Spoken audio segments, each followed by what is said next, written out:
Hey now, just doing a little demonstration of this ultrasonic cleaner I picked up to clean some records. I just recently picked up a bunch of 45s off a marketplace and they're pretty gross. I'm not sure how much of this you can make out here, um, but they're pretty gross. So I figured I'd go ahead and I would give this a shot. Um, there's a couple of changes that I made to this cleaner. Number one, the power adapter for this motor that spins your vinyl, it um, it lacks any sort of speed control, and it was just simply too fast. It was running at 24 volts, and it was spinning too fast. I don't think it's giving it enough time to actually clean the records. So that's one thing I didn't like. The other thing is this drying rack that comes with it. It's kind of a piece of junk. I put it together, but it doesn't work very well.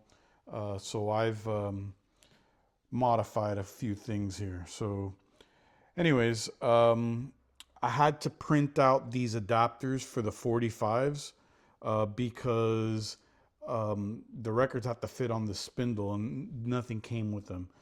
For a regular standard 12-inch record, you don't need anything. So anyways, let me load this up. This is me the first time trying this out to see if it'll work. So if you notice, I have a bunch of these spacers.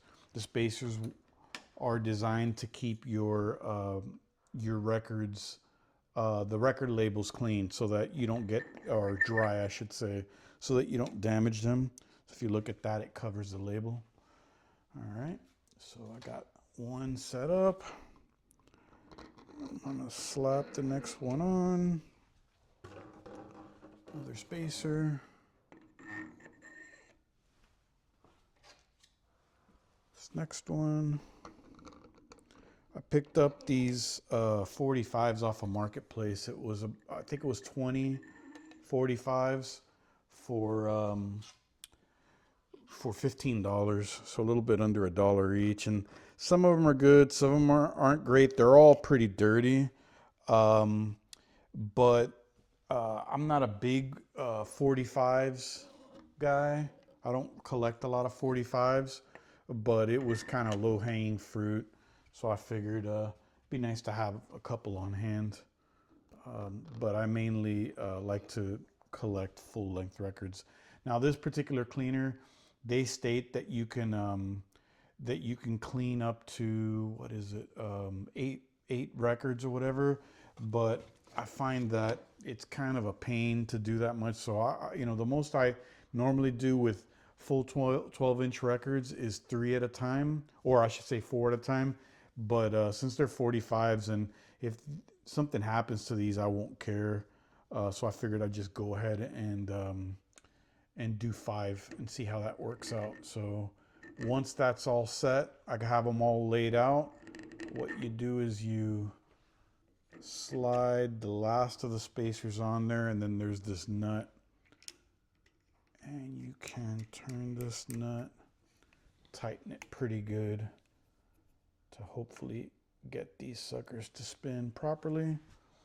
Now if I turn this on, I bet at 5 volts. See, that's pretty low, and I think I was running it at 3.5 volts. Well, this is the variable power supply that I had to add after the fact. So I think if you run it around 3.5 volts, it goes slow enough.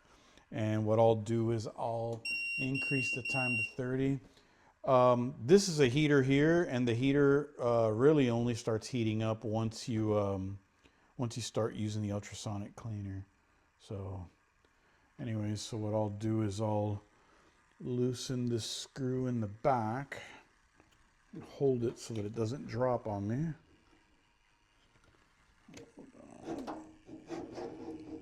Drop it in the water. And that basically, I don't know if you could see it there or not, but it basically covers the record right up to the dead wax. All right. So I'm going to run it for 30 minutes and I'll be back later.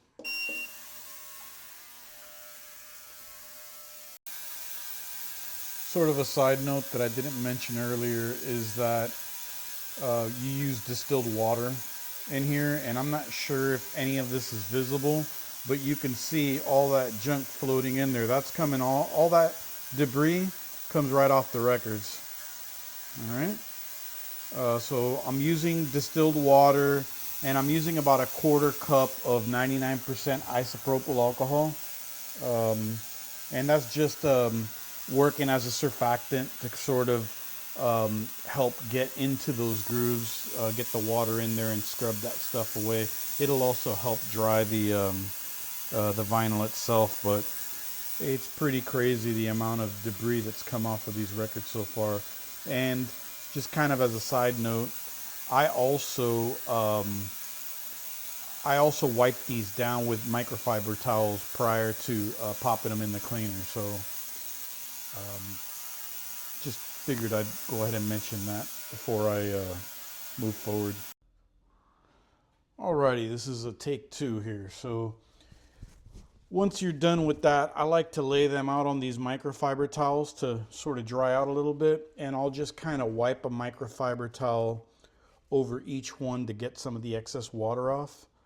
I've already done it, so I won't go through that again.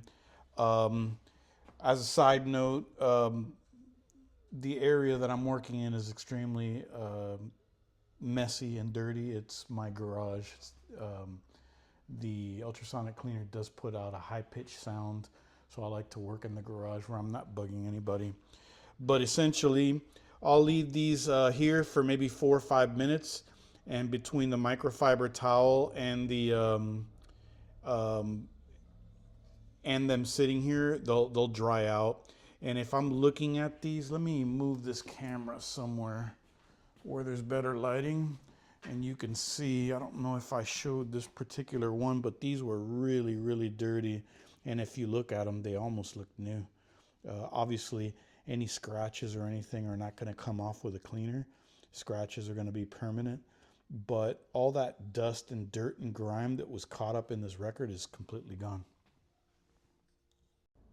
Alrighty, so in closing, I've cleaned these up, and now I'm going to try one out here. So essentially, we'll see if they sound okay. This is where I get my copyright strike.